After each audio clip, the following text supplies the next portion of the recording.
Bonjour les amis et bienvenue dans ma nouvelle vidéo. Oui, je fais les symboles de Vulcans because I am a Vulcans. Bref, aujourd'hui petite vidéo sur les Coven. J'en avais déjà fait une il y a très longtemps. Et depuis le temps, j'ai eu beaucoup plus d'expérience sur les Coven. Et je me suis dit, tiens, pourquoi pas relancer cette vidéo au lieu de remettre cette vidéo devant, la vieille, qui est toujours d'actualité. Je veux dire, les informations sont quand même assez d'actualité. Mais elles sont un peu vieillies, dans le sens où en 10 ans, je crois qu'elle a 10 ans la vidéo quand même, en 10 ans, j'ai développé une expérience autour des Coven qui est différente de l'époque. J'ai aussi exploré de nouvelles voies, de nouveaux dramas qui a fait que j'ai grandi autour de ça. Et donc j'ai décidé de mes petits cahiers de notes, cette fois-ci encore des notes. Des fois je fais des notes, des fois je fais pas de notes. Des petites notes autour de ça, des Coven. En gros, pour parler des Coven, d'où vient le nom, qu'est-ce qu'un Coven, la différence entre un Coven et un Open Circle, ce qu'on appelle la hauteur courte, la cour extérieure aussi, parler du processus, si vous êtes intéressé par l'initiation dans une tradition, donc tout le processus qui va avec, mais aussi dans la dynamique du Coven, etc., etc. Donc aujourd'hui, nous allons explorer les Coven. Donc je ne fais pas de montage, donc sinon j'aurais fait apparaître le mot Coven comme ça. Les Coven et les Coven traditionnels et finalement un petit peu même non traditionnels puisque la mécanique suit à peu près la même chose. Alors déjà, on va commencer par un truc de base, l'étymologie. Le mot Coven. Le mot Coven en fait vient du français convent, qui a donné couvent en français, qui est en fait du latin coventus, qui veut dire assemblée. Donc la première attestation, je l'ai noté, du mot coven associé à la sorcellerie, à la magie, à la sorcellerie, c'est au XVIIe siècle. Oui, c'est bien ça, XVIIe siècle, en Écosse lors d'une chasse aux sorcières, donc un interrogatoire. Donc c'est Isobel Gwyndy, donc qui a été accusée de sorcellerie en 1662 en Écosse, qui aurait dit il y a 13 personnes dans un coven, avec le mot en anglais coven, C-O-V-E-N. Donc ce terme attesté donc à partir de cette période-là, a été essentiellement un peu oublié et puis repopularisé au 19e siècle par Sir Walter Scott dans Letters on Demonology, donc en 1830 précisément, où il dit, les sorcières se réunissent, pratiquent dans des coven, des églises de sorcières. Nous, en français, on utilise beaucoup le terme église de sorcières ou église de la nuit ou église de... Voilà, c'est les termes qu'on utilisait plutôt, nous, à notre période et à notre pays, mais là-bas, c'était coven. Coven 2. Et donc c'est Sir Walter Scott qui rendu vraiment le mot, l'a popularisé, l'a associé à 100% à toutes les formes de sorcellerie. Et puis ensuite on a Margaret Murray, donc en 1921, elle est toujours là parce qu'on parle de Wicca, qui l'a rendu public, et elle a plutôt rendu public la partie qui se base sur l'idée de un coven possède 13 personnes. Donc c'est à partir de là, de Margaret Murray, que on associe déjà le coven à 13 personnes. C'est Sir Walter Scott qu'on associe le coven à la sorcellerie en général, et c'est Isobel Gwyndy qui posa les bases de coven 13 sorcières. Donc voilà, donc ça c'est l'étymologie du mot sorcière, c'est l'étymologie du coven plutôt, pardon. Et c'est à partir de là que se construit tout. Gerald Garner, lorsqu'il pratiqua la sorcellerie, se basa, il pratiqua donc dans un groupe qui se basa sur les recherches de Margaret Murray essentiellement.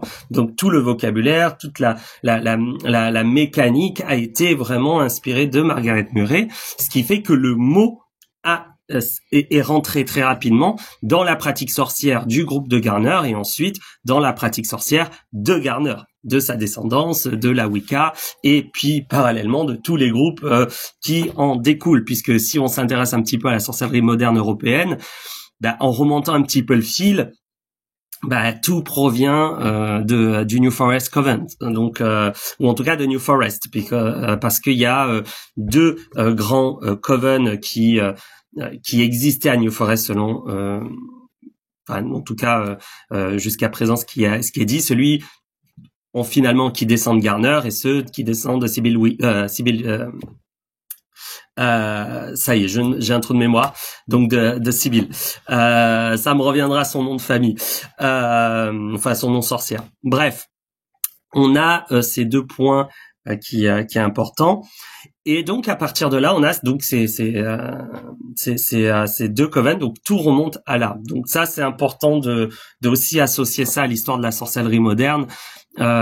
Si quelqu'un vous dit oui, je viens d'un truc obscur machin, en remontant un peu le fil, soit c'est un mytho, soit c'est New Forest. Voilà, c'est à partir de là, même s'il y a eu après d'autres traditions qui sont nées, mais c'est le boom de la Wicca qui a fait que. Voilà, je parle vraiment de l'Angleterre, après, du Royaume-Uni. Après, ailleurs, on pourrait des fois trouver des choses un peu différentes. Donc, une chose importante, donc le coven, un point de vue sur le coven, c'est qu'un coven, c'est un lieu d'échange et de partage. Ça, c'est la première règle. Mais la deuxième règle, c'est qu'un coven, c'est un lieu de transmission du savoir. Beaucoup de gens pensent que le coven c'est des potes qui se réunissent et mais avant c'est une transmission de savoir. C'est quelqu'un qui possède une part d'un savoir, d'un mystère, ce qu'on appelle nous le mystère, et qui le transmet. Donc un coven est tout le temps lié à une tradition directe ou indirecte. Et quand on parle de coven traditionnel, dans ce cas-là, on parle de coven associé à une initiation, etc., etc. Il existe en effet des groupes de coven non traditionnels, de réunions de potes, comme on dit, sans être péjoratif, de réunions de personnes dont les pratiques sont différentes, dont ils ne suivent pas la même pratique traditionnelle, mais qui décident de se réunir pour échanger, partager, pour pratiquer tout simplement. Parce que des fois, quand autour de nous il y a des personnes qui sont d'autres traditions ou d'autres pratiques ou d'autres croyances, mais qui veulent pratiquer en groupe, mais qui ne veulent pas intégrer une tradition, il est normal de s'adapter. Donc ces groupes-là, en France, en tout cas dans les années début 2000, on essayait de séparer ces groupes-là pour éviter la confusion en parlant de cercles. C'est des cercles de sorcières. En gros, des personnes qui se réunissent de différentes traditions, de différentes croyances, qui décident de faire quelque chose ensemble. En anglais, ils ont un terme qui est assez particulier et que j'aime bien, c'est ce qu'ils appellent un open circle. Et ça, je trouve ça sympa, le terme de open circle. C'est un cercle ouvert. C'est un cercle qui est ouvert aux gens, ouvert aux échanges. Et même des traditionnels créent des open circles. Le principe, c'est des gens qui se réunissent, qui pratiquent ensemble, qui ritualisent ensemble, dans la volonté de expérimenter quelque chose de nouveau, en dehors de leur tradition. Pour les traditionalistes, et d'expérimenter quelque chose de nouveau en dehors de leur pratique personnelle, pour les solitaires. Donc ces open circles, c'est vraiment le but principal de ces open circles, c'est ça, c'est partager, échanger et ne pas se sentir seul. Surtout quand, à nouveau, les seuls membres de votre tradition sont à l'autre bout du pays, et qu'autour de vous, il y a des personnes d'autres traditions ou d'autres cultures, on va dire, sorcières, éclectiques, solitaires ou autres, ça permet en fait de se réunir. Donc, ce qu'on appelle les open circles sont vraiment vitales pour la communauté sorcière. Moi, j'appelle ça des groupes de potes parce que, littéralement, mon coven, personnellement, c'est un coven traditionnel, mais j'associe toujours à l'idée que c'est un groupe de potes. C'est que l'ambiance est tellement positive dedans que c'est comme si on se réunissait avec des amis, quoi. Donc, c'est pour ça que je dis pas que c'est péjoratif quand je dis des groupes de potes. Au contraire, pour moi, c'est très positif. Donc, les open circles, c'est ça. C'est des gens avec qui on va boire un café, avec qui on va parler magie. On va dire, tiens, j'ai appris ça il y a dernièrement, il faudrait qu'on essaye. Ouais, il y a pas de souci. Le mois prochain, on se réunit et bam, on tente l'expérience mystique, magique, etc., etc. Donc, il y a cette notion de tenter, d'essayer, de s'amuser, de développer, qui est hyper intéressant. Mais par contre, ils ne suivent pas de structure traditionnelle. Ils ne ne possèdent pas de rituel d'initiation, ils ne possèdent pas de rituel d'accueil, même si certains peuvent avoir un truc qu'ils ont créé, mais de base, ils ne suivent pas de tradition. Les open circles, c'est quelque chose qui, je trouve, manque dans l'univers francophone, mais parce que voilà, le problème de la France, c'est que je pense qu'il y a vraiment des guerres d'ego qui fait que les gens vont pas développer plus que ça les choses. Mais voilà, donc on a les open circles. C'est vraiment quelque chose qui va être associé à cette notion-là. Certains open circles sont des outer courts, des cours extérieurs, qui est des lieux pour les traditionnels qui vont dans ces open circles observer les gens et voir comment ils travaillent. Certaines personnes, en fait, sont pas faits, littéralement, sont pas faits pour avoir du pouvoir. Dès le moment ils se font initier, ils ont un ego surdimensionné, ou dès qu'ils prennent un degré, ils ont un ego surdimensionné. Ces personnes-là ne méritent pas, enfin, c'est même pas une question de mérite, ces personnes-là sont un danger si on leur donne un pouvoir. C'est la base. Donc, les open circles servent à ça, servent à observer des fois pour certains. C'est dire, tiens, la personne, elle a un rôle de grand prêtre, elle est un petit peu comme toxique, donc on va éviter de l'intégrer dans mon coven traditionnel. Voilà, des fois, les open circles servent à ça, mais c'est pas leur but initial, hein, bien sûr. C'est vraiment l'idée de profiter, d'échanger, de partager, de s'amuser, de pratiquer avec des gens autour de nous, même s'ils sont pas de notre tradition. Et après, ça permet aussi de voir les bonnes sorcières des mauvaises sorcières. Voilà, je fais pas la blague sur les bons chasseurs, les mauvais chasseurs, mais il y a toujours cette notion où il y a des gens qui sont hyper, je veux dire, ils sont faits et faites pour être sorcières, pour diriger un coven, qui possèdent l'humilité, qui possèdent la sensibilité, qui possèdent l'amour du groupe, qui vraiment des personnes, pour moi, en or. Vraiment. Et ensuite, on a des gens normaux qui peuvent être des bonnes sorcières, mais dont l'environnement où les gens peuvent influencer, et ça, c'est un peu dangereux. Donc, mais voilà, généralement, ça peut aller si l'environnement est sain. Donc voilà. Et ensuite, on a les gens qui sont horribles, qui croient pouvoir révolutionner le monde alors qu'ils foutent rien, qui pensent que tout leur doit être dû, qu'on doit leur laver leur assiette parce qu'ils sont prêtres, grands prêtres. Ces gens-là sont hyper malsains. Bref, l'idée principale est là, c'est que on a ces open circles, donc ces cercles ouverts. Et à côté, on a les coven traditionnels, donc qui sont souvent des groupes fermés.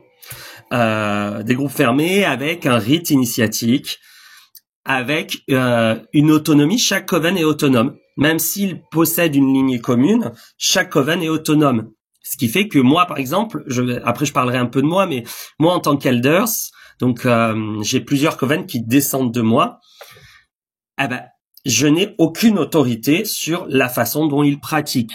Ce qui est positif, puisque chaque coven peut être libre et faire ce qu'ils veulent et diriger comme ils veulent, en suivant bien sûr les chartes du livre des ombres.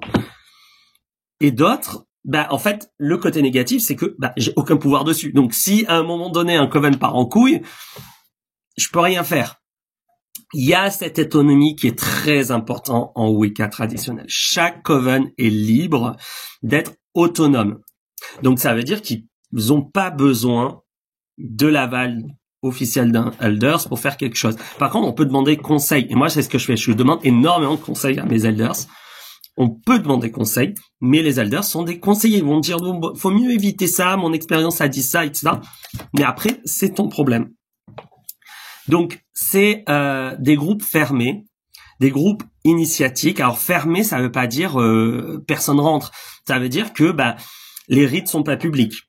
Les réunions sont pas publiques. En gros, on peut pas débarquer en mode ça m'intéresse. Non, on a tout un processus pour intégrer un coven et une tradition. Mais voilà, donc les rituels sont transmis. Donc on a des rituels principaux, qui est les rituels traditionnels, qui est notre identité.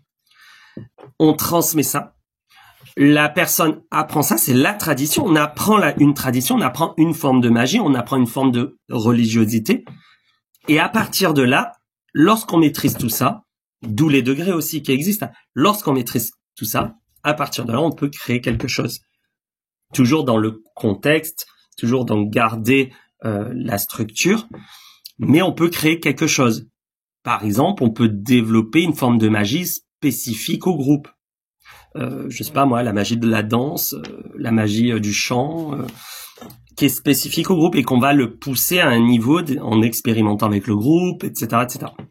Mais ça prend des années. C'est pas genre, ça y est, je suis 2e degré, let's go. Non, ça prend des années avant d'atteindre ça. En premier temps, il faut un groupe. Après, il faut un groupe solide. Ça veut dire un groupe qui reste stable. Ensuite, il faut un groupe qui travaille. Ensuite, un groupe qui apprenne. Parce qu'il y a aussi dans le groupe des gens qui disent, oh, c'est bon, je suis 1er degré, ça me va. Des groupes qui apprennent.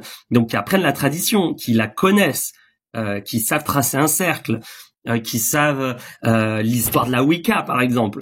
Et à partir du moment-là où la personne ou les groupes de personnes est bien stabilisé, et à partir du moment-là où ils connaissent leur tradition à fond, à ce moment-là, on peut aller sur quelque chose. Donc c'est tout un processus assez long et assez intéressant sur ça.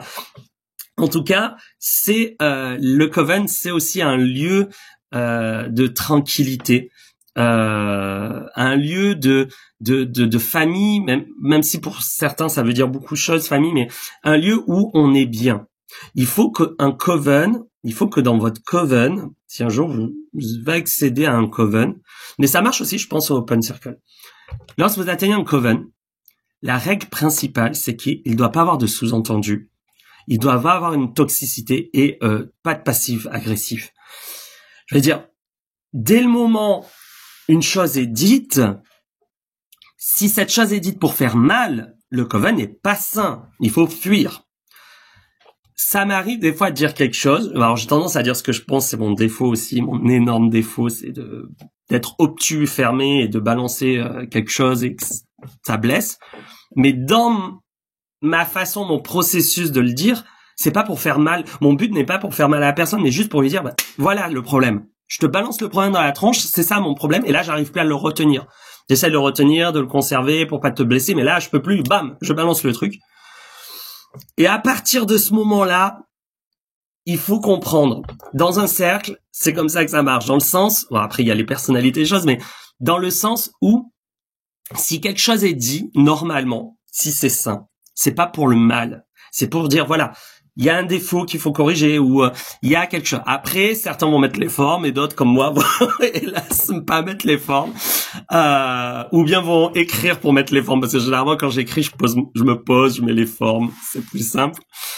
Mais en face à face, c'est moins simple. Mais voilà.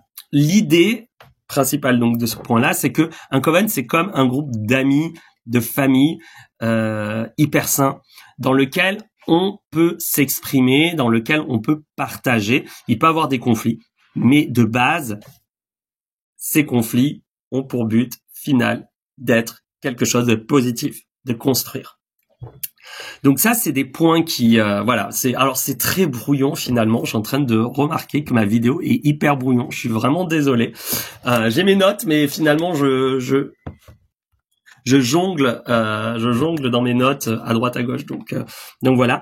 Mais l'idée là, c'est principal à retenir dans ce point-là, c'est que un open circle, c'est quelque chose de public, c'est quelque chose de fun, c'est des potes qui se réunissent, on expérimente des choses, on n'est pas de la même tradition, etc., etc. Un coven, ça va être un groupe qui est lié à une tradition souvent, à une pratique souvent, qui est souvent initiatique, qui est autonome. Nous ne possédons pas en Wicca traditionnel d'église ou de pape, donc automatiquement, il n'y a pas d'autorité suprême. Et qu'un coven souvent transmet la tradition. Et lorsque la tradition est bien transmise et que les gens sont autonomes dans le sens où ils arrivent enfin à comprendre la tradition, à la pratiquer, etc., et la transmettre, à ce moment-là, on peut faire dans la recherche, l'expérimentation, etc., etc. Donc, il y a vraiment des paliers. Donc donc voilà, ça c'est les 2 points. Un point aussi à retenir, c'est que chaque tradition possède ses spécificités. On ne peut pas demander à une tradition gardnérienne de pratiquer ou d'agir comme une tradition minoenne, et on ne demande pas à une tradition minoenne de pratiquer et d'agir comme une tradition comme la Fairy Face ou la Dianique, etc., etc. C'est pas possible. C'est vraiment pas possible. C'est un truc qui est impossible à mettre en place parce que même en interne, chaque coven pratique différemment. Donc, on a la même base, mais à partir de cette base, il y a une interprétation, un accent qui est différent. Donc, il y a cette notion et cette idée de mettre en place, de se poser et se dire, voilà, un coven, c'est suit une tradition, et une tradition, chaque tradition est différente et donc a sa propre façon de penser et sa propre façon d'agir. Donc quand on tente des gens qui ne pratiquent pas en coven, des gens qui ne sont pas d'une tradition, voilà, pour ceux qui savent, ils savent, et qui tentent de faire des chartes universelles en spammant tous les covens de France, non. Non, ça ne marche pas comme ça, et ça prouve par A plus B que vous ne connaissez pas de quoi vous parlez. On ne peut pas faire une charte commune avec des interdictions du style on interdit les Scourges, on interdit le Skyclad, et en espérant que des Gardnériens, des Alexandriens, des New York Wicca ou que sais-je signent. Ce n'est pas possible. Nous sommes tous différents. On peut avoir une charte dite éthique qui se base sur le consentement, et ça, on a tous signé ça, le consentement, qui se base sur le fait de pas se faire des witch wars, mais ça existe, voilà, et ça a été signé depuis longtemps. Donc voilà, donc pas besoin. Donc on est tous différents, on a tous nos pratiques. Pas besoin d'universaliser, on n'a pas besoin d'église. Voilà. On est fiers de notre liberté aussi. On est fiers de notre autonomie. C'est ça aussi qui fait qu'on survit. C'est ça que ça fait bientôt 100 ans que la Wicca survit, et elle survivra peut-être encore 100 ans de plus. Parce que cette autonomie permet vraiment, c'est pas une blague, mais permet une survivance du craft. Il y a des zones où il y a eu énormément de craft, ensuite il y a eu moins de craft, et en plus elle est revenue. Et elle est revenue à partir d'une pousse. Il y a cette image de l'arbre de la forêt, mais il peut y avoir un incendie énorme. S'il y a une seule pousse qui survit, une forêt renaît. Le craft, c'est comme ça. Donc, l'autonomie est importante. Et après, voilà, ça fait partie un petit peu de mon truc, witch power. Mais bon, bref, l'idée là, c'est que cette autonomie a son importance. Donc, un coven est fidèle finalement, traditionnel. Un coven traditionnel est fidèle à une tradition, et cette tradition est donc automatiquement fidèle à des savoirs, à alors c'est pas vraiment un dogme, mais plutôt une croyance collective, ou en tout cas des points de croyance collective qui permet un peu de ritualiser et que nos rituels soient compris par tous. Donc, un langage ésotérique commun. Donc généralement, mais ça change beaucoup, mais un coven est dirigé par un grand prêtre et une grande prêtresse, ou deux grands prêtres, ou deux grandes prêtresses. Il y a toujours un équilibre quelque part.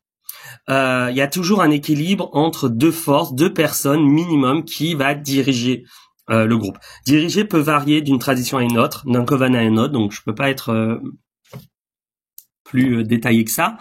Mais peut-être je ferai un jour une vidéo sur la New York Wicca et comment on gère les trucs, mais l'idée c'est que on a toujours un chef qui n'est pas vraiment un chef des fois, mais un chef qui a le savoir, qui a les mystères, qui sait de quoi il parle, qui sait de quoi il fait, donc ça veut dire qu'il sait pratiquer, et qui va transmettre un savoir, qui va transmettre une éthique, qui va transmettre des connaissances, qui va transmettre le mystère, et qui va faire en sorte que son initié soit meilleur que lui. Parce que le but aussi d'une grande prêtresse, d'un grand prêtre ou autre, c'est de former. Parce que ça, les gens oublient, ceux qui ont des covens, machin, ils oublient un peu que le but est de former une nouvelle génération qui va nous succéder. et de former une génération qui sera meilleure que nous. Vraiment, qui soit dans une perfection telle que ils nous apprennent des leçons. Moi, j'adore ça quand des descendants de moi me viennent et on parle et ils me disent ah bah tiens t'es au courant de ça. C'est pas un rapport de pouvoir, c'est vraiment juste une conversation. Et bah tiens j'ai développé ça. Qu'est-ce que t'en penses? Dès que ils développent ou me transmettent une information, ils développent une pratique que je ne connais pas, j'adore. Parce que, pour moi, l'étape est là, c'est que ma descendance est meilleure que moi. Et si elle est meilleure que moi, c'est que j'ai fait mon job. Je disparaîtrai dans le temps et l'espace, on m'oubliera, mais cette lignée continuera. Puisque cette personne, elle transmettra ça à sa descendance. Et sa descendance va développer des choses encore meilleures. Et ainsi de suite. Ça, c'est un truc la plus belle chose, et j'associe souvent ça avec les parents. Les parents élèvent leurs enfants pour que les enfants soient meilleurs que leurs parents.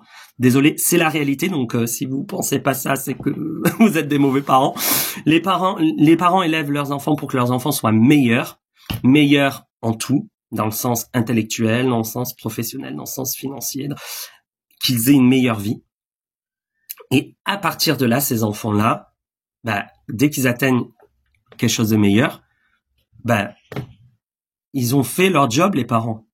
Et à ce moment-là, ces enfants vont avoir des enfants qui vont être meilleurs qu'eux, et ainsi de suite. Et donc, donner, finalement, une dynamique qui est de grandir, en fait.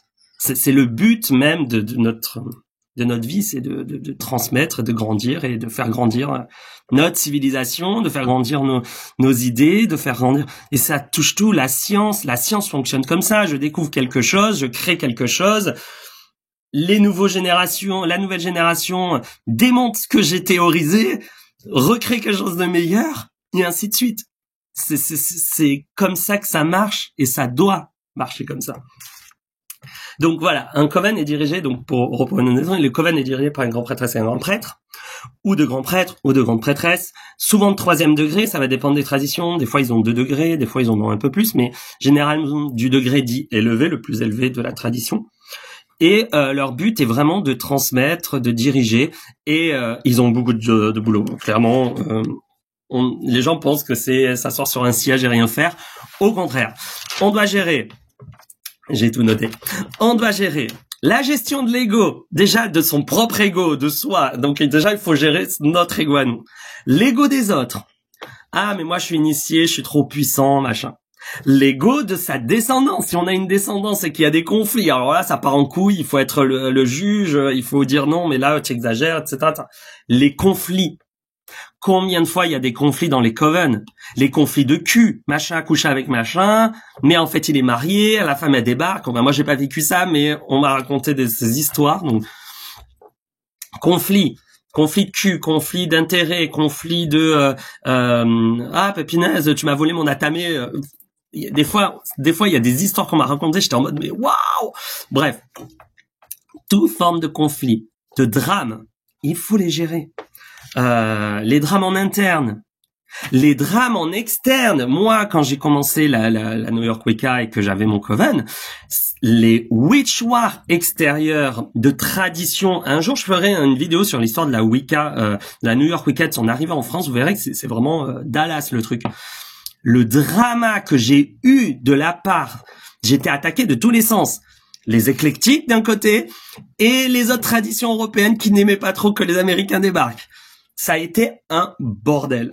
Donc déjà, les dramas extérieurs, il faut les gérer. Les dramas intérieurs, il faut les gérer. Les dramas intercoven, il faut les gérer. Ça, c'est les côtés un peu hyper négatifs. Ensuite, il y a maintenir la cohésion. Les gens, des fois, ils peuvent se lasser, donc il faut créer des choses. Gérer les plannings. Ça aussi, il faut putain de gérer les plannings. Ah on se redonne cette date. Non mais je peux pas. Non, cette date-là. Donc à nouveau, voilà, il faut aussi maintenir des choses. Donc la gestion des plannings, la gestion du budget aussi. Faire le psy, faire la mère, faire le père. C'est vraiment le truc qui se fait beaucoup. Et après, il y a les trucs hyper positifs, et ça, c'est clair, c'est organiser des sorties en dehors du coven. Essayer de trouver des moments de faire dire, on se fait un petit truc hors coven. Les sorties hors coven. Les gestions des enfants, c'est des fois, le grand prêtre, la grande prêtresse, ils ont des mômes, à un moment donné, les mômes peuvent venir, ça arrive, ils pratiquent pas dans les rituels, hein, mais généralement, on sait qu'il y a les enfants qui doivent venir, on essaye de gérer, de faire en sorte que le mari ou la femme de quelqu'un peut s'occuper des enfants. Enfin bref, c'est tout un bordel d'organisation aussi.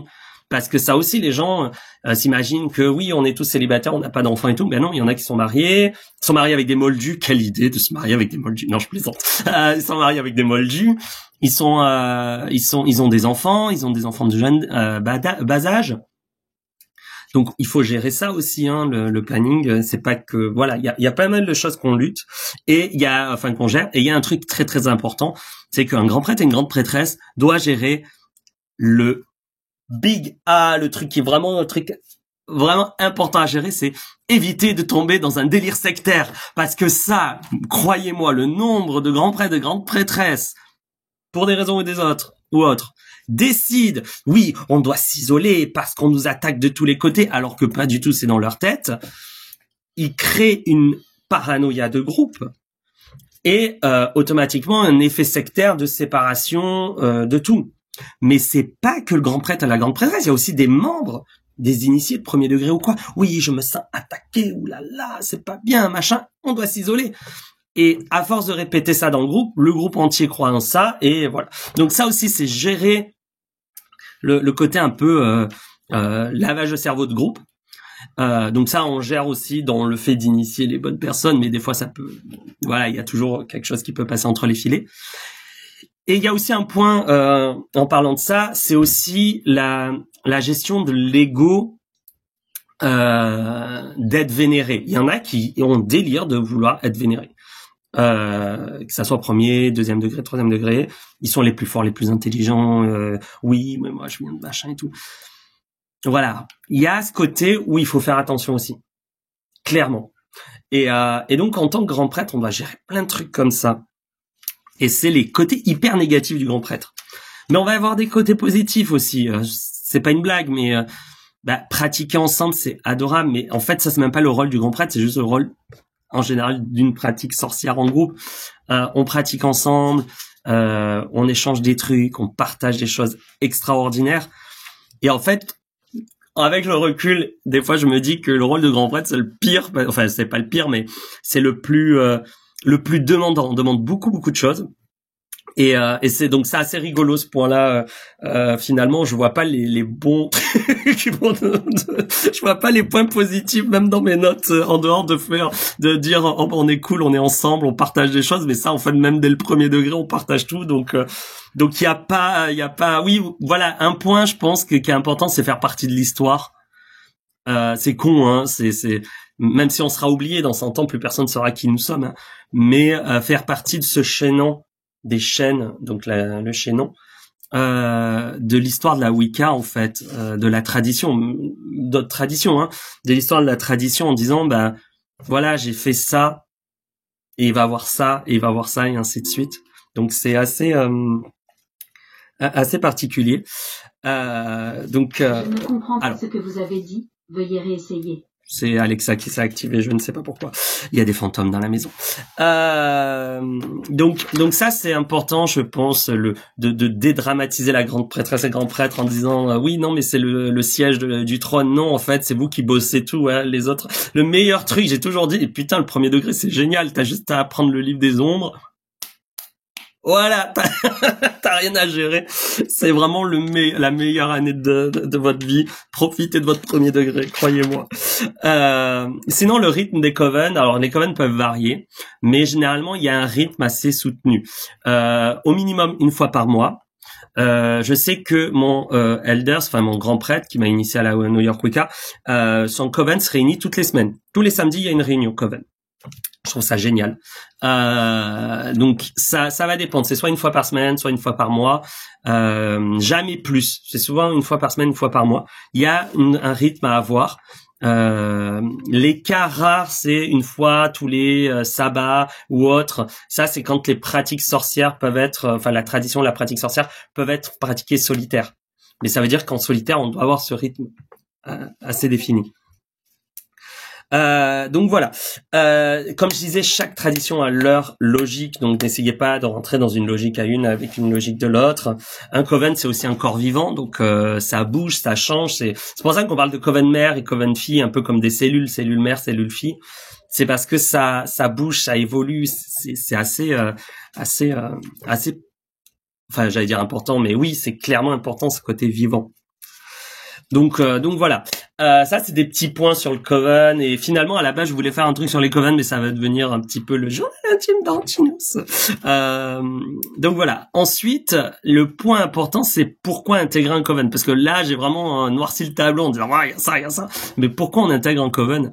Bah en fait déjà l'expérience de groupe c'est génial. Je parle pas que des rituels, mais juste le fait d'être autour d'une table, de manger, de papoter, de rigoler, de parler de la communauté, d'apprendre des techniques magiques, de dire ah bah tiens, on va faire ça, d'expérimenter des choses.